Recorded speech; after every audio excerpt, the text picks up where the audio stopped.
That we learn as adults is through conversation. So I love that this talk takes place as a conversation. Leading our conversation here today is Julie McGee, who is Associate Professor of Africana Studies and Art History, as well as the Director of the Interdisciplinary Humanities Research Center at the University of Delaware. Dr. McGee is an art historian with specialties in African American art and also contemporary African art, specifically South African art, which she's published widely on. She's been at the University of Delaware for quite a while, first in the museums, and now is a professor. And I'm delighted to have her here, as well as our distinguished scholar and artist, Dr. David Driscoll. So, thank you.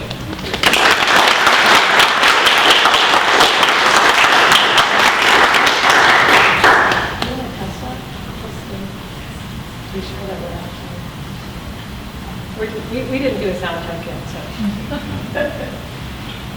How do you turn them on?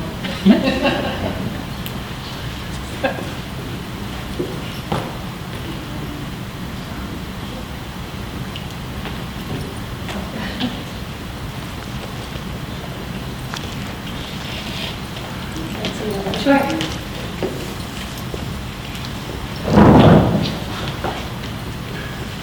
So welcome and thank you for coming. I have the honor of providing a brief introduction to David Driscoll because the point of today's gathering is really for you to hear from him.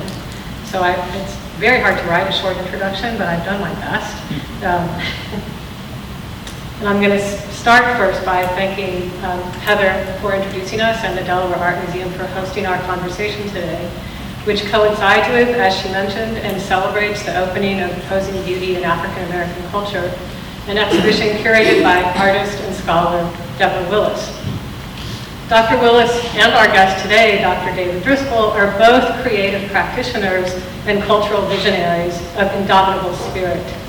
For them, making art is also making art history. And our time today, we will focus on the activist curating and curating as activism of David Driscoll.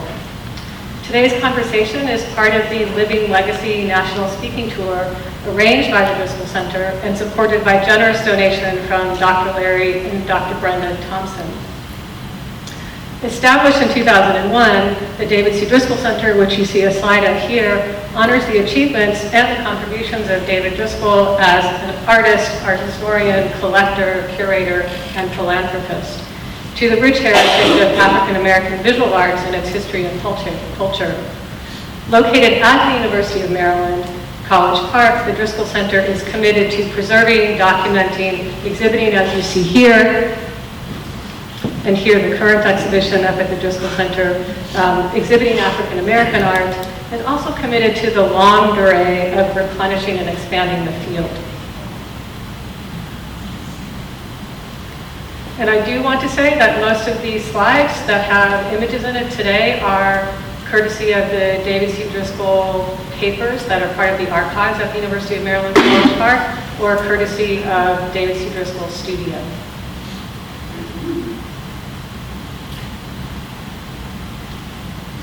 Trained as a painter and art historian, David C. Driscoll works primarily in collage and mixed media. His works are included in major private and public collections across the United States. He has maintained an active career as a practicing artist, teacher, curator, arts administrator, and art consultant for more than 60 years. As Heather says, artists age well. An internationally recognized scholar and curator, he has lectured worldwide on African American art, and his numerous exhibitions and many of their catalogs on the subject of African American art, now collector's items, have shaped the field as we know it today. David Driscoll is the recipient of numerous awards, fellowships, and prizes, including 3 Rockefeller Foundation fellowships and the Harman Foundation Fellowship. In 1976, Driscoll curated the groundbreaking exhibition for the Los Angeles Museum of Art, 2 Centuries of Black American Art, 1750 to 1950, which shored up a foundation for the field of African American art history. This exhibition and others, and Driscoll's trajectory from his college years to today, are the subject of our conversation. His educational and administrative career took him to 3 HBCUs, and lastly, in 1977, to the University of Maryland, College Park. Named Distinguished University Professor of Art in 1995, he retired, a term I use loosely, in 1998. He was presented with the National Humanities Medal by President William Jefferson Clinton in 2000, and in 2005, the High Museum of Art in Atlanta established the David C. Driscoll Prize, the first national award to honor and celebrate contributions to the field of African American art and art history. In addition to numerous honorary doctoral degrees, including one from where I work, the University of Delaware, Driscoll is an elected national academician, one of the highest honors in American art, and an elected member of the American Academy of Arts and Sciences. In 2016, he received the Lifetime Legacy Award from the Skowhegan School of Painting and Sculpture in Maine, one of the states he calls home. It truly takes a village to appropriately honor all that David Driscoll has given to all of us. A major survey exhibition devoted to his painting from 1952 to today will begin its U.S. tour in February 2021. The exhibition and accompanying catalog is co-sponsored by the High Museum of Art, the Portland Museum of Art in Maine, in cooperation with the Phillips Collection in Washington, D.C. So please join me in welcoming David Driscoll to the show.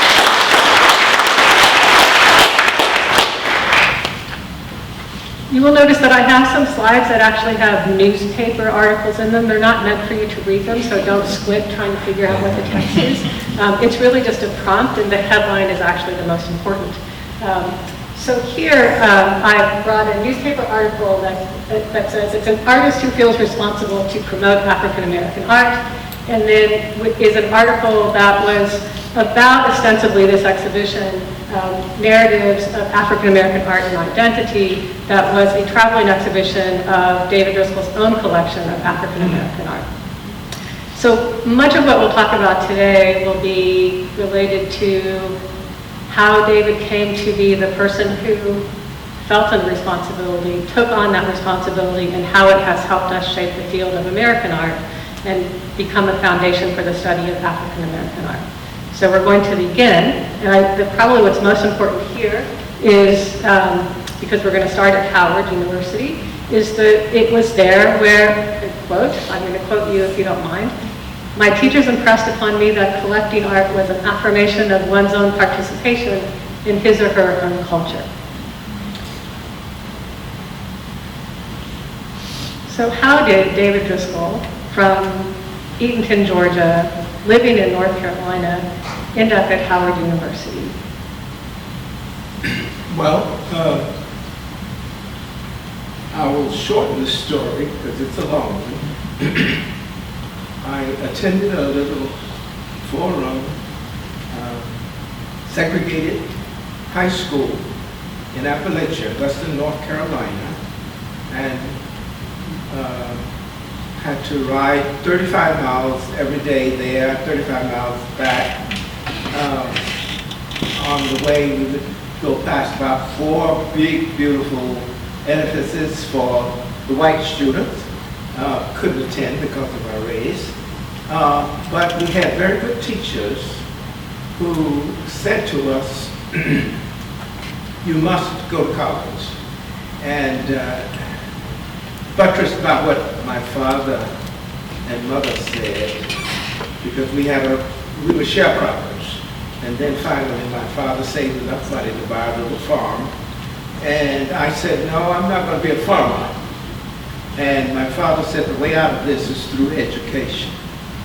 And so he kind of stamped that impression into my mind, beginning with my studies in the 5th grade. He was also a Baptist minister.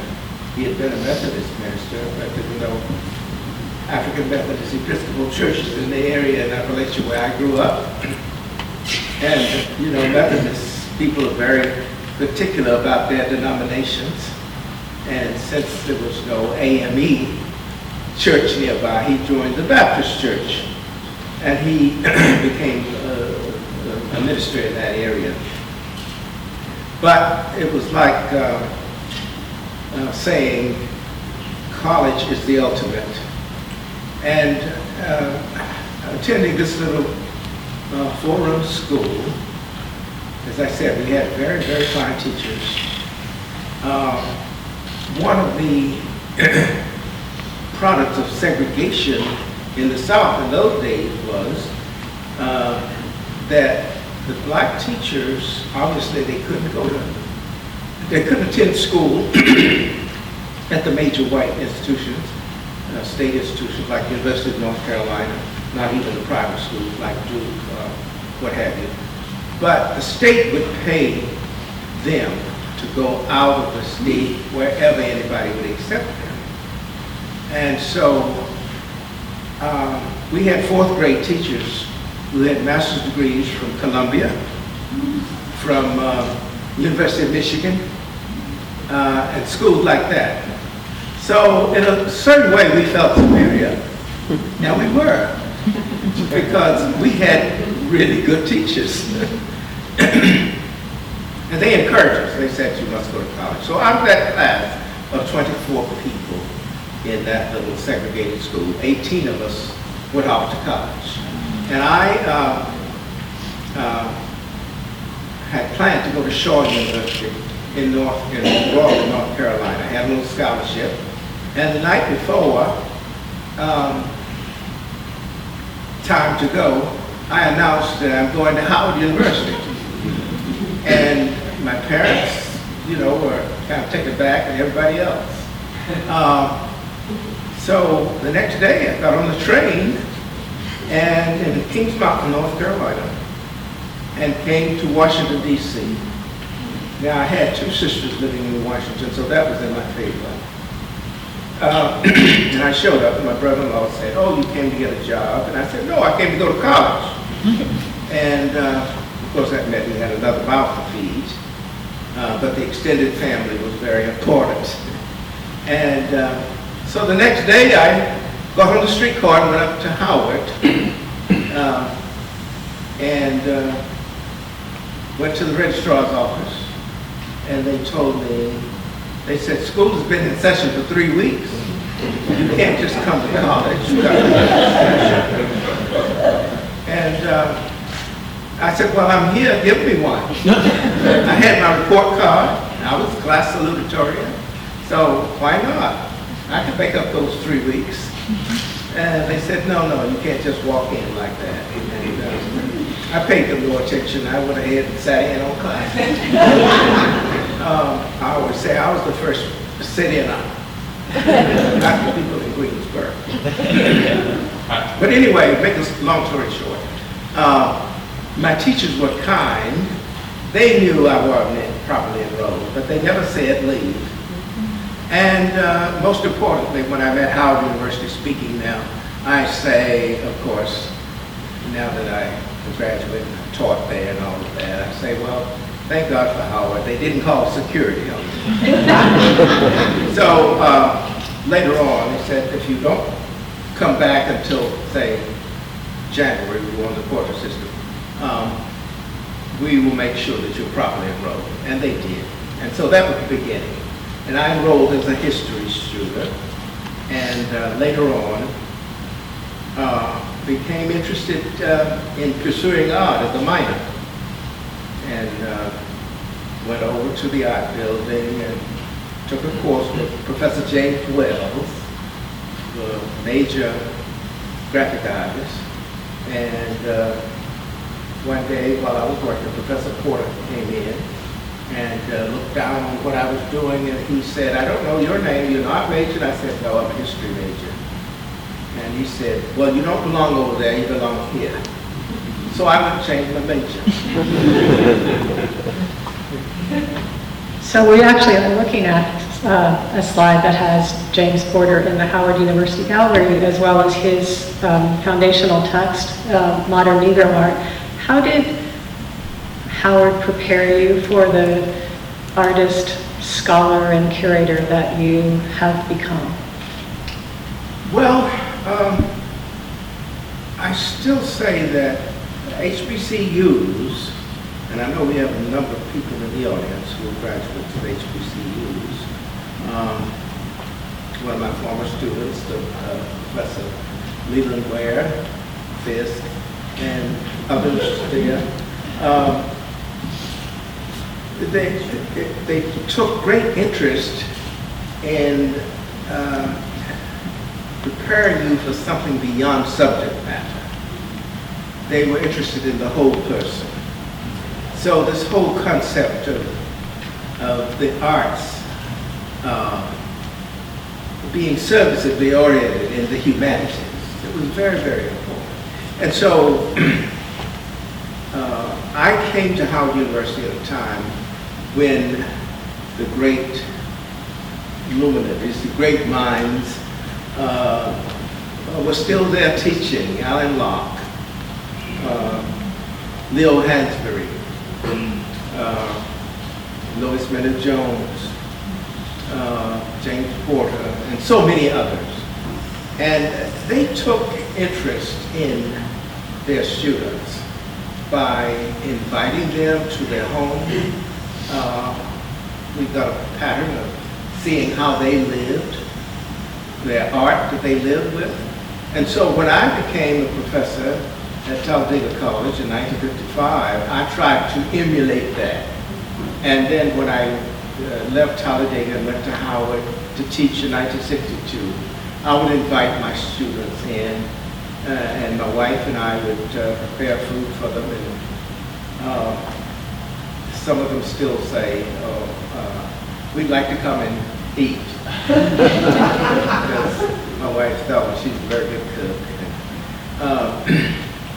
When we had the dedication of the Driscoll Center at the University of Maryland back in 2007, one of the former students from Talladega College, who had been the provost at Howard University, Dr. Richard English, was one of the speakers, and he kind of revealed, he let the secret out about the whole thing. He said, well, you know, Professor Driscoll assumed that we were all coming to his house to sit at his feet and learn. He said we were coming to eat. But much of the pattern of my teaching, of what I did later in life, was based on the kind of instruction that I got at Howard University, kind of information that was given to me. And I think that was true of most HBCUs. I tried to impart that same thing to the students when I went to Fisk to teach. University of Maryland was difficult because there wasn't a sense of community at a large university the way we were centered on campus at a small school like Fisk. And even Howard at that time, with 10,000 students, you could still be select in the 1960s. And some of the students who went on to great accord, Mary Lovelace O'Neill from the little town Tougaloo, Mississippi, who was an art major. And we were always into knowing who the students were, not so much by their work as by who they dated. And Mary dated Stokely Carmichael, the composer, and so many, and it was a great time at Howard University. And Howard University at that time was a real international university. I had students from India, Pakistan, from Greece, and all over. So what I learned from my teachers, I tried to pass it on to others. So you arrive at Talladega, having finished your BFA, and I put a slide up here of a photograph of you in your cap and gown that you sent to your mother. It's in the Driscoll Center. And during this time, I put a few clues up there, the things that are happening in your life while you're also teaching studio art, mentoring students. You acquire property in Falmouth, Maine. You are the interim director at the Barnett Aiden Gallery, and you're finishing your MFA at Catholic University. So you're basically traveling for part of your years between Alabama, Washington, D.C., and Maine. And you begin a tradition under your direction of what you had experienced at Howard in terms of bringing exhibitions to the students. Could you talk a little bit about some of the exhibiting that you did at the students? I'm showing you two that were visiting exhibitions from the Guggenheim, but you also brought African art there. You brought work from African American artists to Alabama. That's something that you took from Howard and then you took it to Alabama. Well, here again, I was relying on the information that I had learned, obtained from the program at Howard University when I was a student in the 1950s. And when Mr. James Johnson Sweeney, who was director of the Guggenheim Museum, came to Howard University in 1954, I want to say, to present an exhibition there, Modern Masters from the Guggenheim Museum. I was working as a student curator to Mr. Albert J. Carter, who was director of the Howard University Gallery. And of course, I met him. And graduating the next year, I kept in mind that this exhibition had come to Howard. Perhaps I can bring one such exhibition to Talladega College in Alabama. And so I wrote to Mr. Sweeney, and much to my surprise, he responded positively, and he said we would be happy to lend X number of works to Talladega College. You want to know about the gallery? In those days, nobody worried about security and things like that. We didn't have any.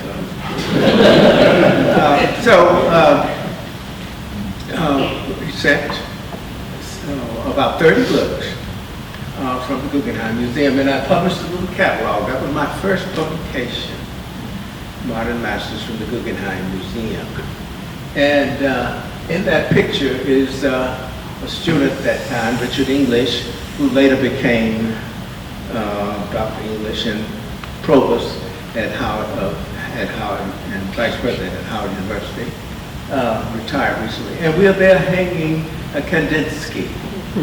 Now, people in Alabama had never seen a Kandinsky because there was no such work of that caliber, particularly modern work, and in the museum. And the Birmingham Museum in Alabama had very, very few works that could even be considered modern. And in those days, the students, the black students could not go to the museum like the Birmingham Museum except one day a week. And I would take my students to Birmingham Museum, 44 miles away, on Tuesday, which was called Negro Day. And Negro Day was practiced not only at the Birmingham Museum, but at the High Museum, the Wallens Museum, you name it. That was standard American procedure. Thank God we're not there any longer.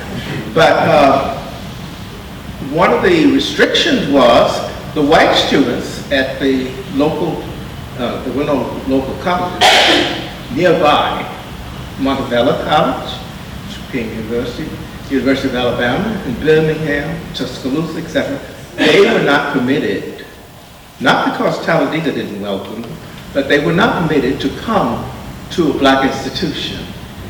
And so one of my colleagues over at Montebello, a white gentleman, he said, this is tyranny, cultural tyranny.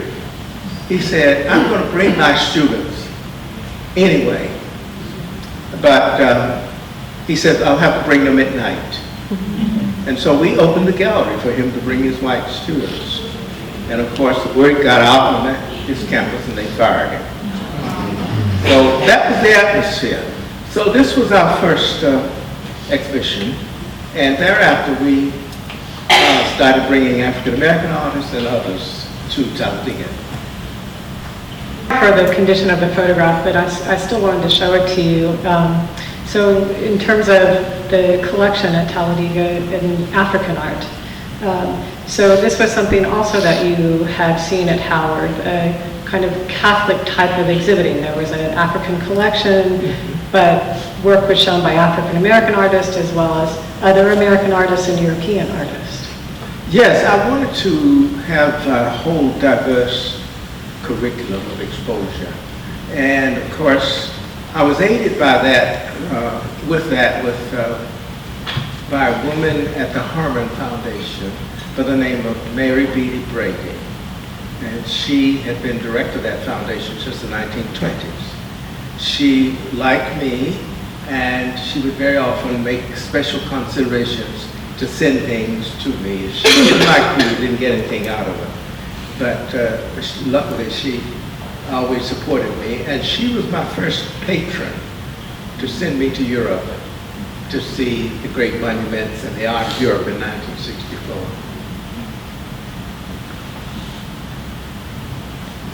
This is a slide from a sketchbook a diary, visual diary.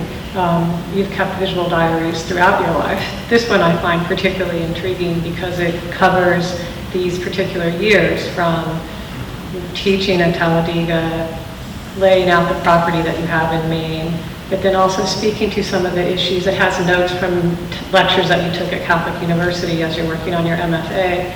But I chose two on the right that actually pertain to the protest and the sit-ins that were actually happening, and a way in which your diary tells your the whole person that you've been talking about. And I don't think people know much about the sit-ins and the protests that were actually taking place in Talladega. Here's a newspaper article from it. Here's James Foreman from CORE, a sketchbook that actually talks about the occupation of white churches on Easter Sunday. I'm wondering if you would like to talk a little bit about that, or even just how you choose the diary as a format to kind of respond. Yeah, well, that was the age of protest, as you know. George Wallace was the governor of Alabama, and that says something big in the sense of social discord. But the students were very social-minded. Only 350 students at this little school, and yet they were very active. And we staged protests. We experienced elements of violence. The word got around. The Klan came on the campus and with random shooting about, so forth and so on. So it was really a very difficult and unstable time. But we were there. We were willing to make the sacrifice. And I would take my sketchbook with me, and I think this was the first major sketchbook that I kept records with. And everywhere I went, I would sketch what was going on. And the art would be mixed in with it. There was no discrimination between the social and the cultural. And I was just looking at, like this became a marble, this bird became a marble bird. I don't know where it is now. I kept records of everybody's work except my own. I kind of curated everybody's work except my own. And Sorry. that's okay. The sketches from the protests, the marches, and so forth and so on. When James Foreman, who was head of CORE, came and spoke at the local church in Talladega and so forth. So I would very quickly sketch things out, not thinking that these was that important, but I did keep these notes. These are two works that you completed while you were actually living in Alabama, the Behold Thy Son and Blue Pines. I asked you recently where your studio was when you were teaching in Alabama. Where was your studio when you were teaching in Alabama? With Talladega? I didn't have a designated studio per se. I actually worked in the back of the classroom where I taught. I was a one-person department. When I took the job, I was so happy to have a job. I went right out of my bachelor's degree at Howard University in 1955 to teaching on the college level. That was kind of exceptional in a way. And I was so happy to have a job. I didn't worry about studio. There was a time when I painted part of the time at home. My wife and I had 2 little girls, and they'd get in the paint and water all over their face. This is when your studio was in the bathroom. Right. This was when your studio was in the bathroom? Yes, I had the bathroom when I was a student at Howard. But at Talladega, there was enough space in the back of the painting room, which was also the graphic room, etc., for me to set up and paint. And nobody bothered anything, no locks on the door. And 1955, the death of Emmett Till, when he was murdered, it just took me by, I don't know how I felt. I couldn't deal with it socially. And it was this kind of hurt feeling for so long. So in 1956, I decided to do a painting. I did a series of sketches and whatever. And I did a painting in which I was trying to recall that moment of the cross when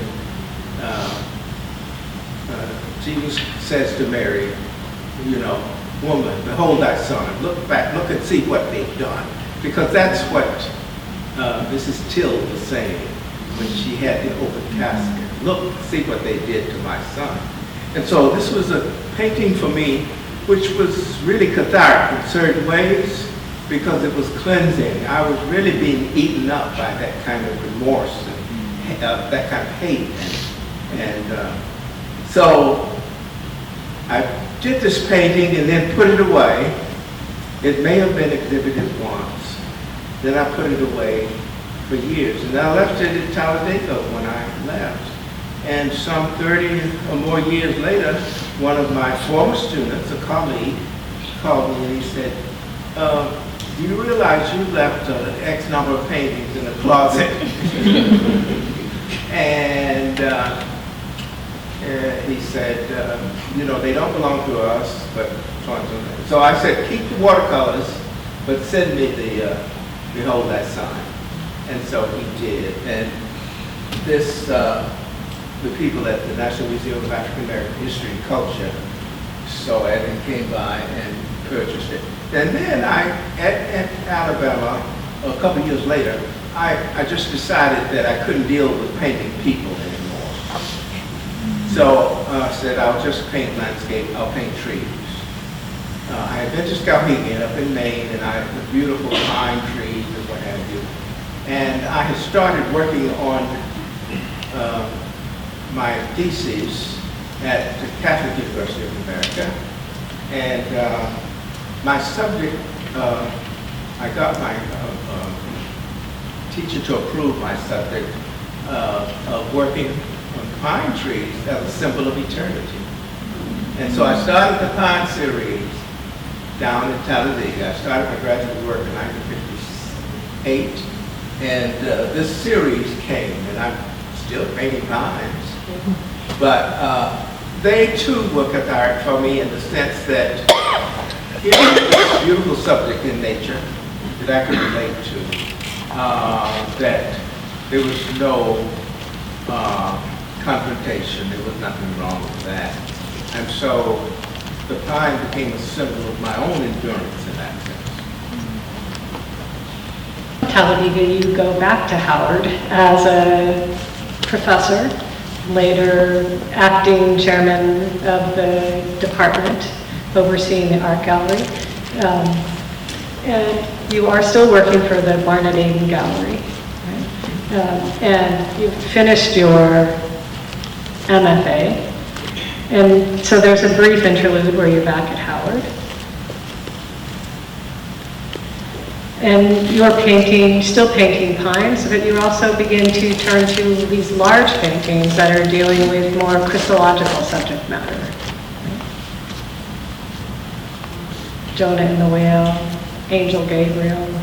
Well, even though I was painting the pines and started moving back to religious subjects, and the religious subjects were based principally on the kind of fundamentalist sermons that my father preached in the Baptist church.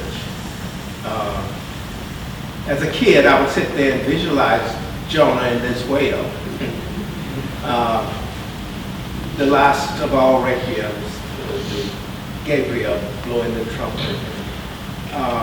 So many other subjects that really didn't materialize until I learned how to deal with iconography and subject matters such as Jonah and the whale. By that time, I was a professor at Howard University.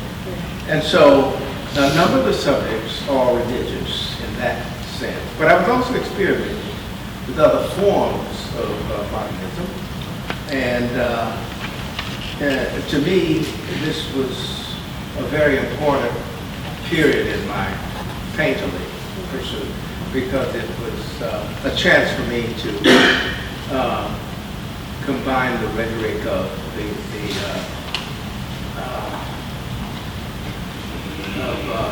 of what I had learned as a kid, the stories from the Bible, with my own contemporary expression. Well, and I'll point out, in reference to my father saying, the way out of this is through education. When I was 5 years old, and I had 3 sisters ahead of me, when I was 5 years old, when I was in the 5th grade, my father gave me a book to read. Now, he was a fundamentalist Baptist preacher, but he gave me this book to read called Basic Teachings of the Great Philosophers. And I read it because he gave it to me, and he would say, if you read it and commit to memory and so forth and so on, I'd give you a quarter.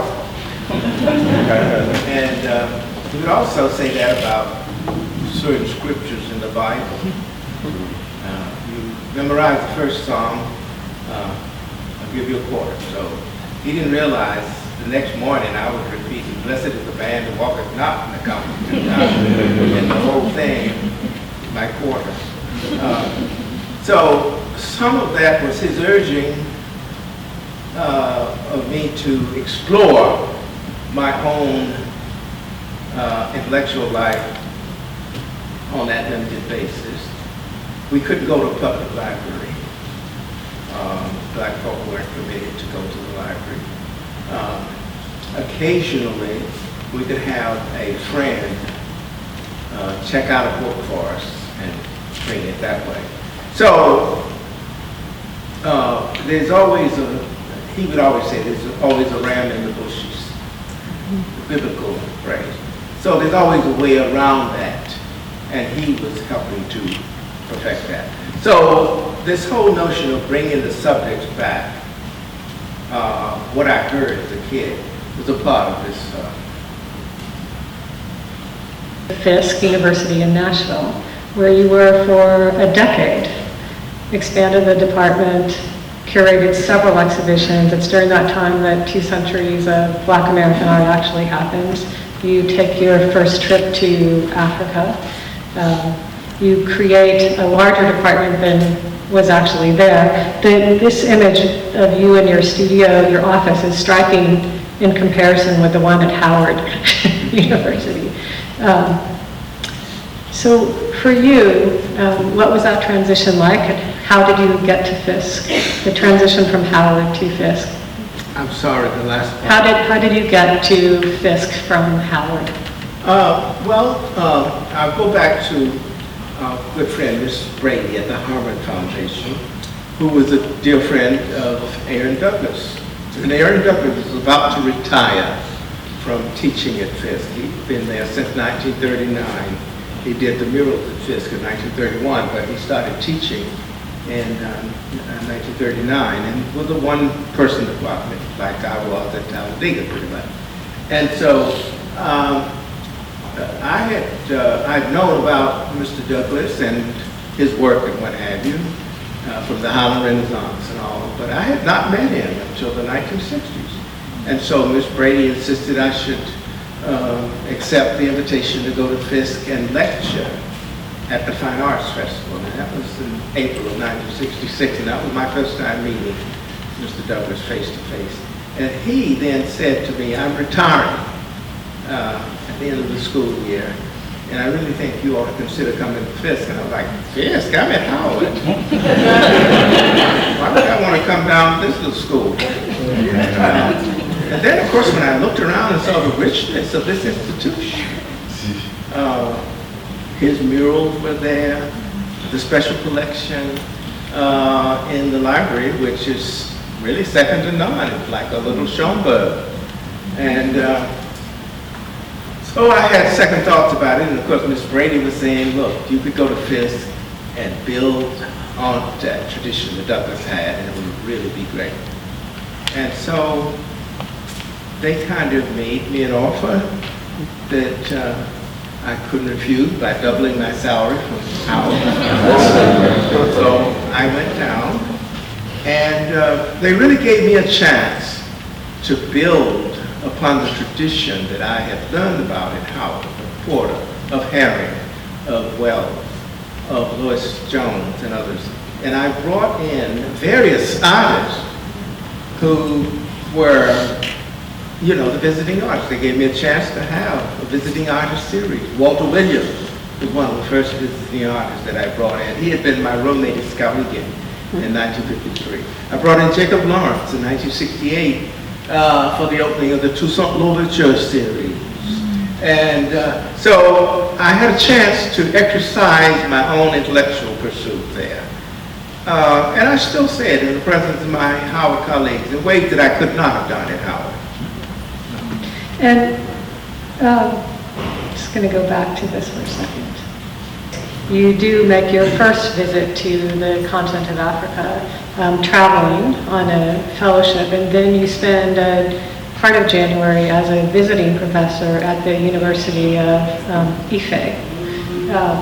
And you are actually lecturing on African American art in Nigeria, right? So how did that experience in your first trip to West Africa in particular, how did that affect or enter back into your own teaching and thinking when you go back to Fisk? Well, I'll preface that by saying I had taken courses at Howard University in African art history and African history, period. I mean, Howard was the place in the 1950s and even prior for those kinds of studies. We had Leo Hansberry there teaching, African history and so many other luminaries. And so I had Africa in my blood, so to speak, beyond the physical. I had it in my blood from the point of view of the intellectual pursuit. The images I was familiar with. And so I didn't get to go to Africa personally until 1969, for the first time. And so I went various places, and the invitation was to come to the University of Ife, the new name now of the university. Yes, okay, you can pronounce it, I can. So I went there assuming that I was going to be teaching daily. And they said, no, a professor doesn't teach daily. And a professor lectures occasionally. So there I was all this time, and I was expected to give 3 lectures the whole time I was there. And but a part of that, it gave me a chance to travel, to go out and meet so many other artists. I had already met Ben Nwangu, Solomon Bolger, and so many other artists who had come to the States. But there I had a chance to go to their settings, to their home, and went to Benin and had a chance to meet the Oba. I had read about this experience of the Oba and the British coming there in 1897, deposing the Oba and taking so much of the art back to England. And so it was an experience of a lifetime. And so I went there as a visiting professor. And this was, of course, one of the lectures that I gave. And I would save everything, all the posters, the letters, the notes, the photographs and what have you, not with the notion that they were going to be important. But after I studied in Holland in 1964, studied art history at the Netherlands Institute for the History of Art, your stomping ground in The Hague, and I would go to the archive and see the diligence with which the people worked. The ladies would sit there and cut out newspaper clippings and put them in files and things. Hey, somebody's going to use this later. So when I came back, I started doing that. And so I would keep everything. This is a poster from Ife. And letters of exchange. My letters from Robert Beard, from Jacob Lawrence, Aaron Douglas, all. And of course they end up eventually at the Driscoll Center in the archive where one can see them. So this was an experience that was very important in helping me to not only visualize my relationship to African art, but to actually see it in person. And it helped to eliminate the notion that some people felt that just because you had African blood in your vein, you could do African art. Doesn't work that way. Because this is a serviceably oriented art. It was in the service of the people. It wasn't just graphic alone. It was spiritual. And people couldn't be born without it. They couldn't live without it, and they couldn't die without it. And for us, it's something on the wall. Working at a time, so there were sit-ins and protests when you were at Talladega, but you were also working at Fisk during the height of the Black Arts Movement, the Black Panther Movement. It's still a very turbulent era in the U.S., and Fisk, as a campus, was also responding to violence in Nashville. And I just wanted to show two of the works that were created from a Ghetto Wall series that you started while you were at Fisk University, just to give a greater sense to those of you who come today of the openness of his working and painting style. And both of these are probably, especially the work on the right that's in Birmingham, at that museum you just were recently talking about, that is a collage painting that becomes really your métier. So in some ways, you became the artist that you would be for a lifetime at Fisk. Yes, I had a chance to be selective about the courses I taught at Fisk, even though I chaired the department and I was also directing the art gallery. But they all went hand in hand in a certain way. And Fisk was good to me in that sense, that I could, in the summers, I'd still go to Maine and paint. But I had it was the only place I'd ever been where, to teach, where I was provided a studio. So on the third floor of Valentine Hall, I had my studio. And I was very productive because I was young, I was productive, I could go there and I'd work till 2 or 3 o'clock in the morning. Don't do that anymore. And I was beginning to see the new scope of American art, period, and where it was going. How the African American experience fitted into that. And so the assemblage, in this case, I found objects. I started incorporating found objects, and people said, "Oh, you're looking at Rauschenberg." I said, "No, I'm not looking at Rauschenberg. I didn't even know about it until late." But, you know, there were people using found objects, Joseph Carnell, and so many even long before Rauschenberg was born. So I was looking at the scope of things. And then the collage, which had always fascinated me. And as a student of art at Howard University in the 1950s, Lois Mailou Jones would have us do collages, some of which I still have little studies. She would have us doing with construction paper and what have you. So it wasn't a new medium. But then along comes this great American master who projects the collage and pushes it into another dimension. Romare Bid. And I got to know him.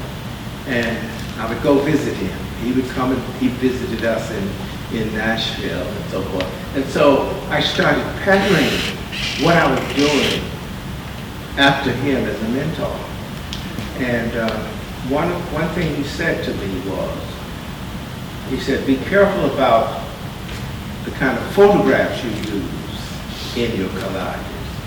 And he said that he had stopped using certain photographs because these were somebody else's works of art. And if you didn't get permission from them, they could question your use of those. So I started then tearing up old prints of my own work. So this is really the faces of print of mine, and reinserting them.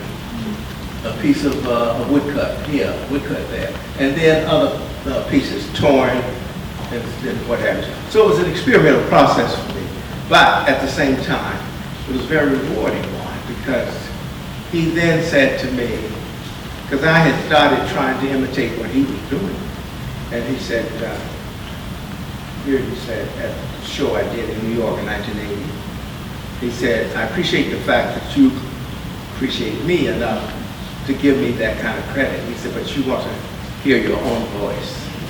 So I started tearing mine instead of cutting it. And that's how a lot of this came about.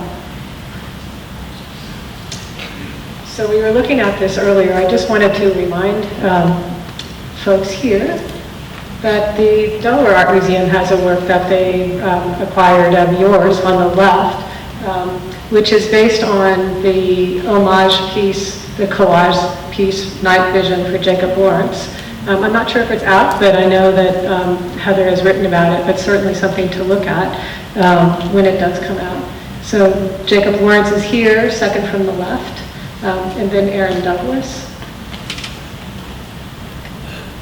You were talking about the collection at Fisk. Arne Bontemps was hugely significant for the Harlem Renaissance literature that was collected at Fisk. I might say Douglas had some wonderful connections with Wilmington. That's right, he does. Yeah, because he had friends here, and he would very often come and spend time with them. And there's an Aaron Douglas in the collection here too. So Fisk became what the images show here, and just I'll show you a few in a row. Fisk became very much a place for you to map out a history of African American art and showing work by contemporary artists in ways that prepared you, I think, for 2 centuries of African American art. At a traveling exhibition, I saw Melba Ware with a couple of catalogs from 2 centuries out there, just to give you a sense of the scope of where the exhibition traveled. That started in 1976 at the Los Angeles County Museum of Art. But what few people know is that this didn't just arise from nowhere, right? It came from a history of exhibitions that you curated before that.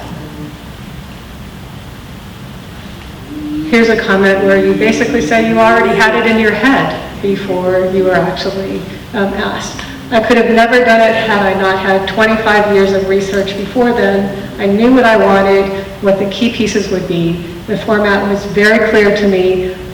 It was kind of a dream that I had for many years, but I put together several small shows at Fisk of the past 10 years, and one for the United Church in Harlem, which toured in 1975, that gave me the basis.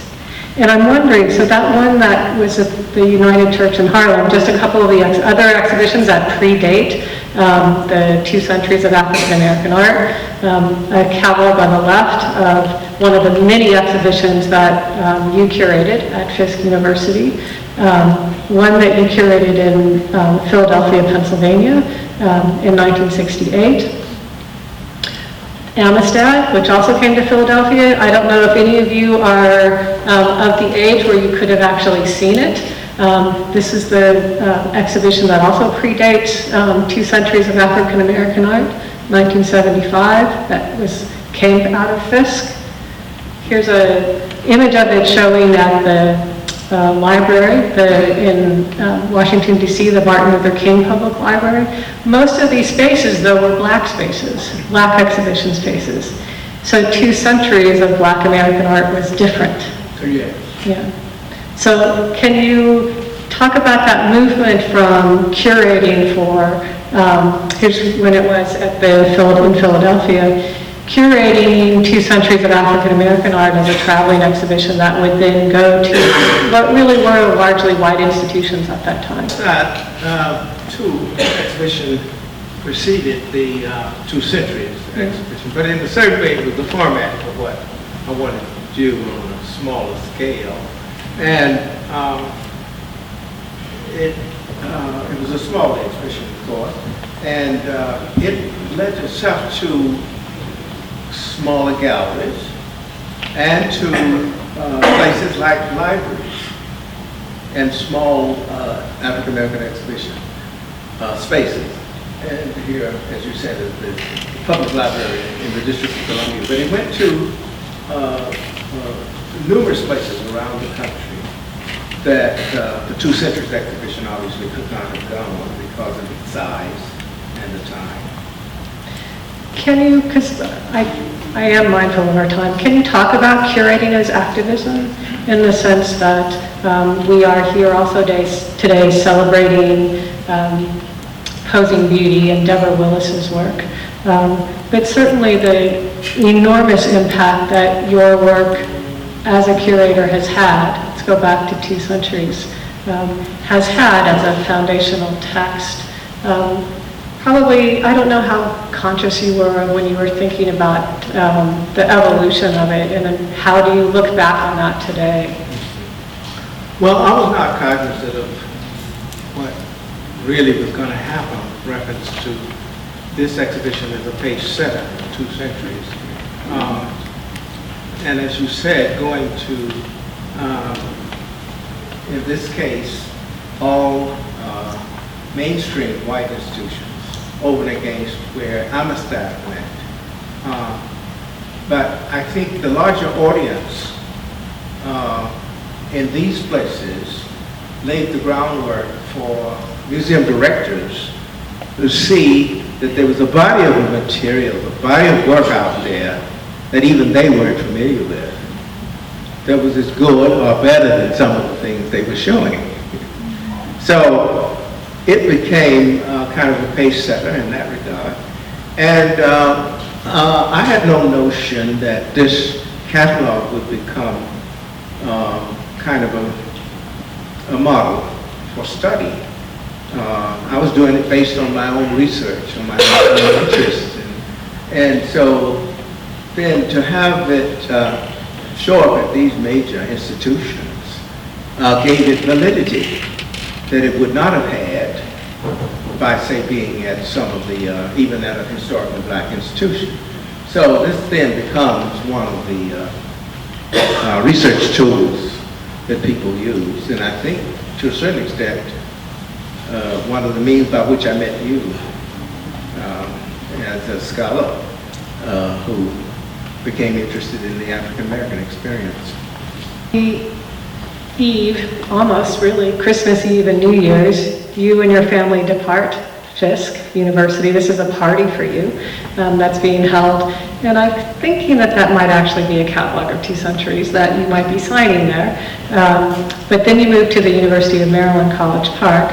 And I brought you all this photo today because it shows a dress that David Driscoll painted for Thelma Driscoll, which is now in the collection of the National Museum of African American History and Culture.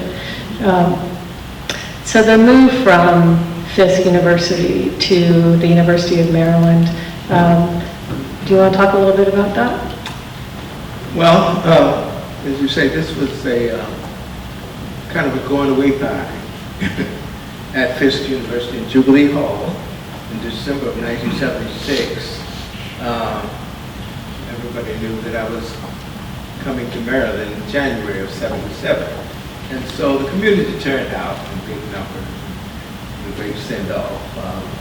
And as you said, my wife was wearing a dress that she designed because she used to sew quite a bit, and that I hand painted. And as you say, it's now in the collection of the National Museum of African American History and Culture in Washington, D.C. We were down visiting the museum recently, and my wife, who can be very folksy at times, said, "Where's my dress?" Of course, obviously, it just can't be on view all the time. And so I came to Maryland in January 1977, and my responsibility there was not just to be the teacher at large, but to literally organize courses in African American art history, because there had been no such courses in the history of that department. And so I had taught these courses at Fisk and Howard, what have you. So all I had to do was kind of revise my syllabus, update it,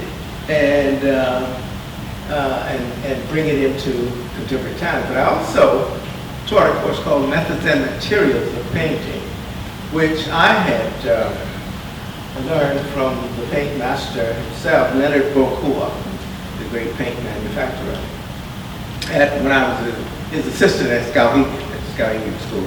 So in that course, at both Howard, Fisk, and Maryland, I taught fresco painting, ink tempera, a number of media that one normally doesn't deal with, the old media, so to speak. And you see students there from my classes. Here's a fresco demonstration that I did in 1978, I want to say. Students in the various classes there. And my colleague would say, and I limit the class, they allowed me to limit the class to about 12 people, which was not bad for a big university. And my colleague would say, "Are you still teaching that luxury course?" Because it wasn't easy to get into it. I would interview the students before they signed up. If they weren't serious, no, don't hinder those who are. We go out into the countryside, dig clays like umbers, ochres, etc., and bring them back and grind them and make them into paintable materials, things like that. So, of course, when I retired, An exhibition that opened at the Studio Museum in Harlem. How did 2 centuries open up in some ways or change your curatorial mandate, if at all? well, I think, as you said, 2 centuries had kind of laid the groundwork for this kind of research. And a number of the scholars that you see listed there, Laurie Stokes and Deborah Willis and all say, well, we wouldn't be doing this if you hadn't started it. Well, I don't know about that. I think it would. It's true. And so these exhibitions did kind of give them a format to see what was possible. I recall 1992, I was out in Chicago lecturing at the University of Chicago Circle campus, and Deb Willis introduced me, and she said, "I'm introducing my mentor." And at the same session was Carrie Mae Weems, the great photographer, artist, speaking. Carrie Mae got up, she said, "Well, he's my mentor too." So I've had the good fortune of being claimed by so many of the wonderful greats, you know. Recruited Sharon Patton to come to the University of Maryland, recruited Pete Marson to come to the University of Maryland, worked with Ann Gibson when she was at the University of Delaware, and with Henry Druell, who's just now retiring from teaching African art history at University of Wisconsin. And so many people that they're not my mentees. I've learned from them, just as they say they've learned from me. But this is a list of people who many continue to work in the field. the gifts that you have given us, but we haven't discussed at all the fact that he is a gardener in Maryland and in Maine, that it is also very much an artistic practice, and it's about nurturing the field in a different way.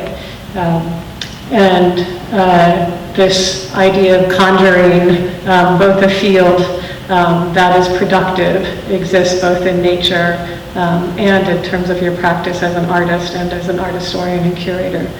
So I'm wondering, before we open it up to the audience, if there are things that doing, not thinking that later these things were going to be of influence to me. And very often when you see these little sprigs, and somebody asked me up in Maine when I was lecturing this summer, said, what's that plant? I said, oh, arugula. It could be anything, but it could be anything. But it's there to celebrate the legacy of my mother, who taught us. Well, my sisters weren't that interested in it, but I would follow around in the woods everywhere she went. Like, why are you getting this? This is full of coal. Why are you getting this? This is for so and so and so. And I still use some of those things in my 88th year. For the kind of cook with them, make cough syrup, all of these different things that I learned down there in the mountains. And here you see me in the garden this year in Maine, picking peaches, and people say, peaches grow in Maine? I say, yeah, if you let them.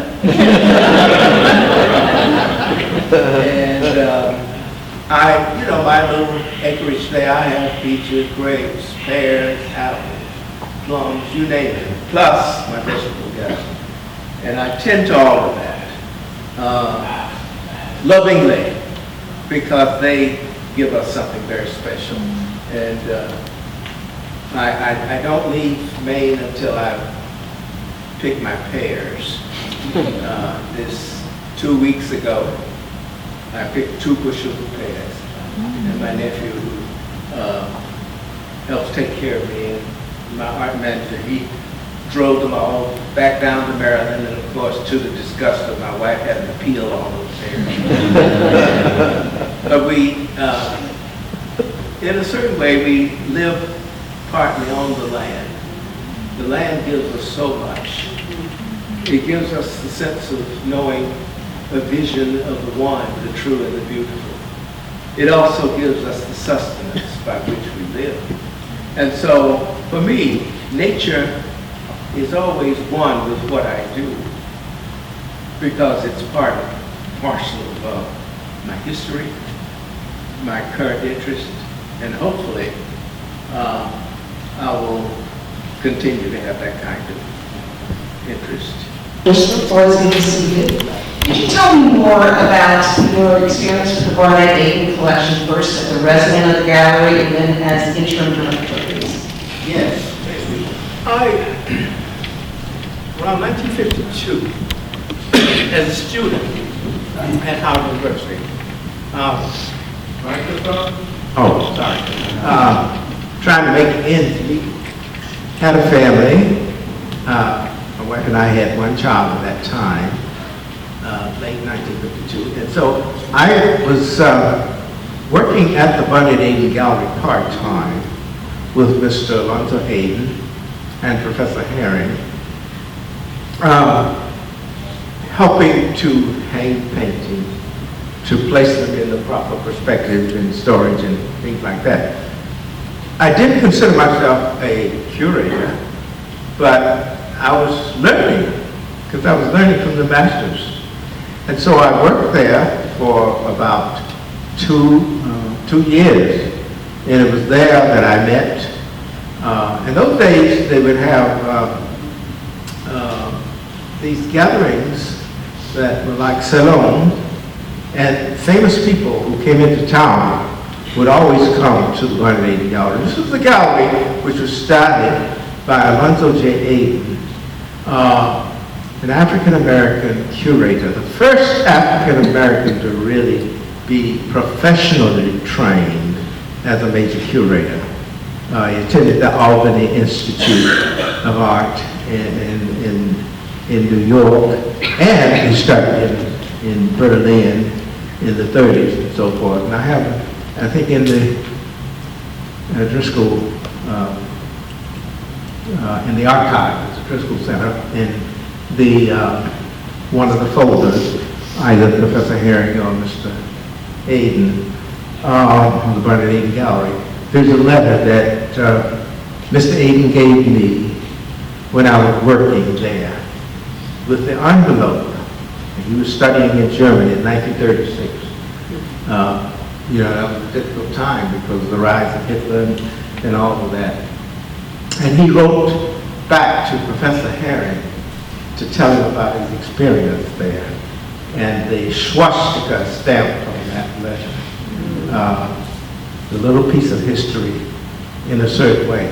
But Mr. Aiden gave me a chance to see what was possible with what might be referred to as a private gallery, as a community project. And so I worked there for a number of years, and I met important artists who would come into town, like Robert Beard, Jacob Lawrence, Theodore Stavis, Iris Barrera, people like that I would not have met otherwise. And of course the local poets and what have you, because when they would have a salon, they would come and read and recite and play. So it was quite an important creative atmosphere. So that gallery was really major in the city of Washington from 1943 until 1960, because Mr. Aiden died in 1961. In that this was the only place where you could see African-American art in its fullness other than at the gallery at Howard University. And Mr. Aiden had been a curator at Howard. So it was that kind of symbiotic relationship. This isn't a question. This is a thank you. Thank you for this, for sure. Thank you for the mentorship that you provided to Leland and me. I think we started our journey with understanding ourselves and surrounding ourselves with the art of our people. Because of you and because of your mentorship with him when he was a student at Fisk University. I got my first copy of this in 1977 during the opening of the exhibit at the High Museum in Atlanta. I was all maybe 22 or 23, so I sat next to plants in my home, and when I watered the plants, it got some water on it. And so I got another copy because, Mr. Driscoll, I will not have the only copy of this wonderful volume have water stains on it, but I need you to sign it again. So either today or when we visit you next in May, okay, we don't have time today, we'll see you again very soon. But thank you. I think the Walter Williams that we had, was that a gift from Mr. Driscoll? Oh, well, we bought it for Mr. Driscoll, but he challenged us at that moment. He gave me for a deep discount. But he challenged us at that moment to take care of it and told us that at some point he would visit our home to see what we've done with it. So you still need to make that visit, all right? I look forward to it. Thank you. When Leland came to, we had a dinner together with Janice Dyer Oh, yes, in absolutely. 1977. That's exactly right. That's exactly right. In Atlanta. Exactly. At the High. Exactly. And we still see them often. All of them were his students. Janice Darden Frame became a noted artist on Martha's Vineyard, and we have several of her pieces in our homes as well. As did Lois Jones. But they would always say to us, if you want people to be supportive of you, say with the beginning of our collection was given to us. It was a beautiful canvas print that was given to us as a wedding gift by Professor James B. Herring. And of course, we kind of treated Professor Herring as though he was not only a mentor, but almost like a father to us. And so when we moved to Washington in 1962 from Talladega, I had the audacity to say to Professor Harriet, do you think you could help us get a loan to buy a house? We were living in his house at that time, because he had gone to Talladega to teach in my place, you know.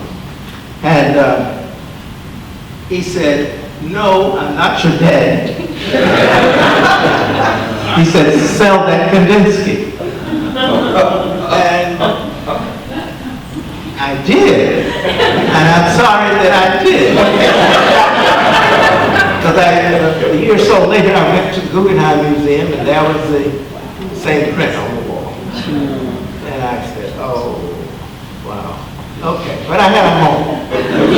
And that was the beginning of our collection. Then I bought a work from James Wells and a few others. And then I started buying art books. And one of the first art books that I bought in 1952 was Lois Jones'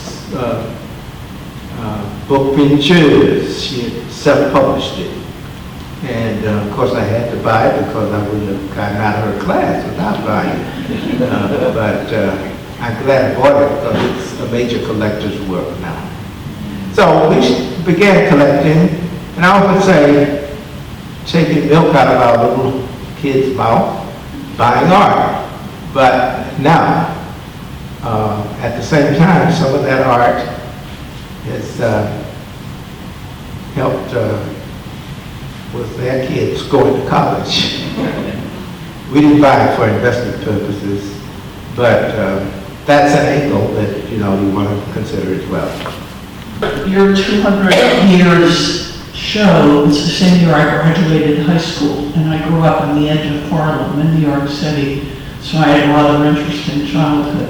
But anyway, I wonder if you could quickly say how you came to be invited from starting out at a small level to doing such a blockbuster that went to these major museums, number one. And number two, as a former museum professional, I would say, why are we still playing catch up in museums for owning and acquiring African American art 40, 50 years after your incredible exhibition? The Driscoll Center is doing a great job. Other museums are doing a great job, but these are still in the minority. And I privately buy and sell art, and the museums I work for are now focusing very strongly on catch-up. Just to kind of comment on that in the sense of the lineage of the history you're talking about. When I started teaching these courses, like I said, when I arrived at University of Maryland in 1977, there were no courses in African American art history. We had,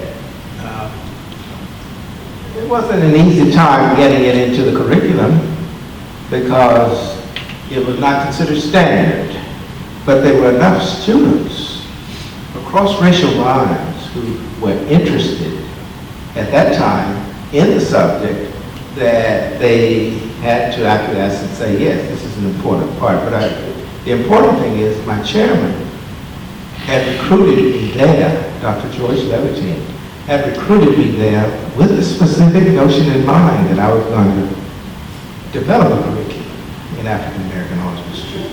And so he gave me that chance. And then a year later when he stepped down from the chair and I became chairman, we were able to not only add the undergraduate studies, but add studies on the master's level and eventually on the PhD level. And so, adjacent to all of what you've said is the fact that this subject was not commonplace in museums around the country. It has become much more widespreadly done today because of the interest in diversity and because of the paucity of literature in the field and what have you. It's added to the canon of American art. So institutions such as University of Maryland, University of Delaware, etc., are increasingly adding to the compendium by making sure that this becomes a very vital part of the American canon. Charles, when you're last in the show, how were you invited to do that? I was teaching at Fisk University at the time, and I understand there were discussion about what would be the bicentennial exhibition. And there was an organization called the Black Arts Council at the Los Angeles County Museum of Art, on which a former classmate of mine, Mrs. Aurelia Brooks, Howard University, served. Charles White was on it, Dr. Samela Lewis, and several others, Dr. Leon Banks, etc. All of whom were either collectors of African American art or were interested in the subject. And they brought the subject to the attention of the board, and there wasn't much excitement about it. Like, what is there to show? And so, I understand quite a number of people came through with proposals, and finally, I got a call from Charles White, and he said, he never called me David, he said Driscoll, always said Driscoll. He said, Driscoll, you need to come out here and teach these people something about black art. And that's, where Charlie talked. And he said, I'm going to see if we can't get you invited. He said, we've had Australian people come through here. He said, but I've told them, if they want to do a major exhibition and want to do it right, they're going to have to, number one, get somebody from the East. He said, because we don't know what's going on out here. He said, and secondly, they're going to have to get somebody who has been involved in the field.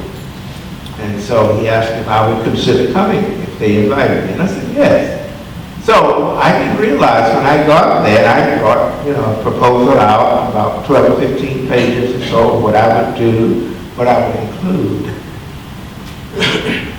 And then I learned that there had been a number of people ahead of me who had made proposals. I thought I was the only one going out.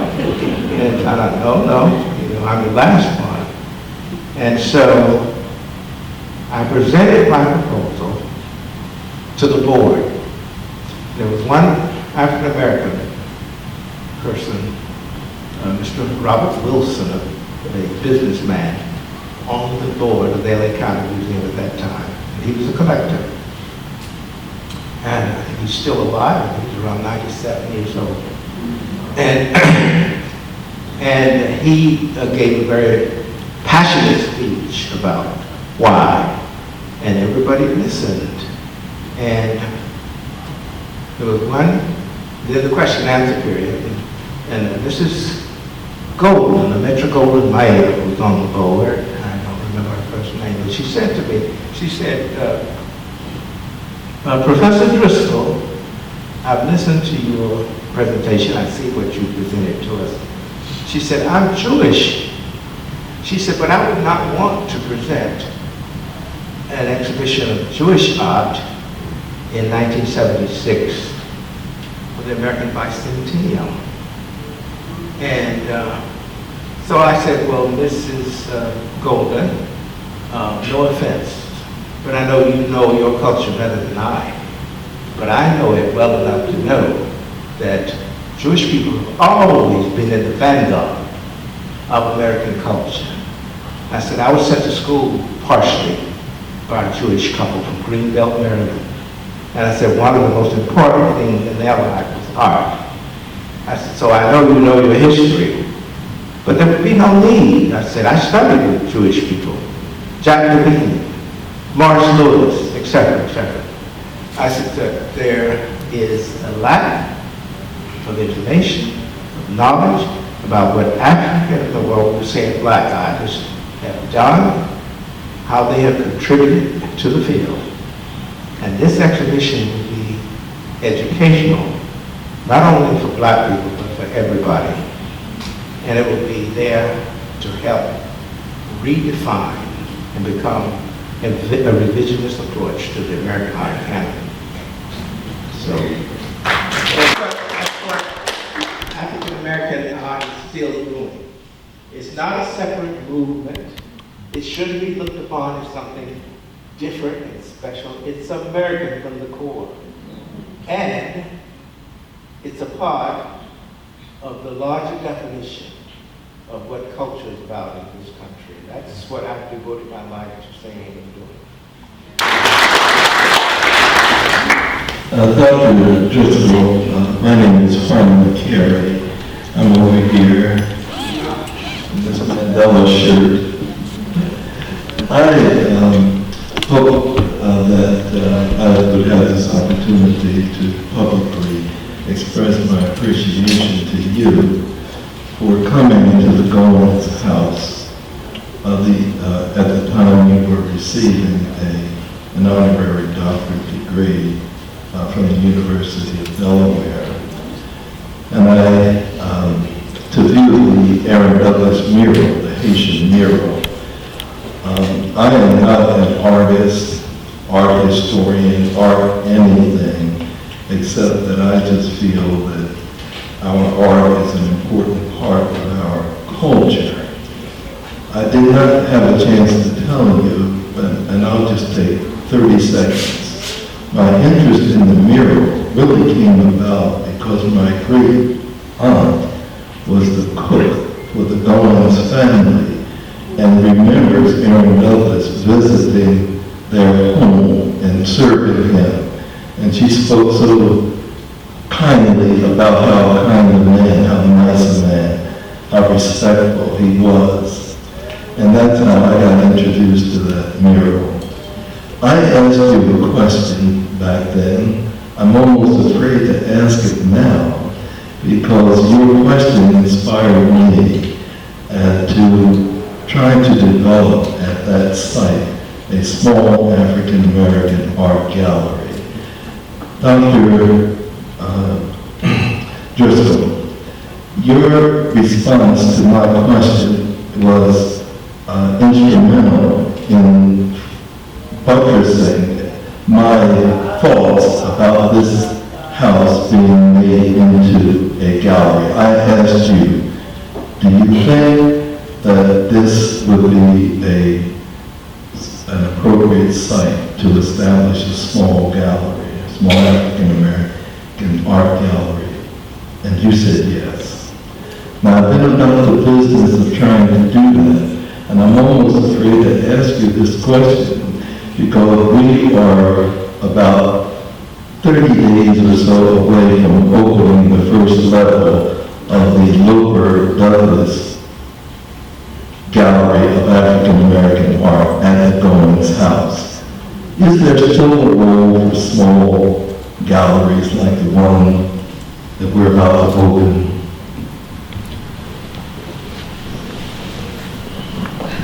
Well, I recall the effort earlier to get the house set aside for that purpose. And, I wasn't kept abreast of what was going on, and I don't know the history of it since I was last here.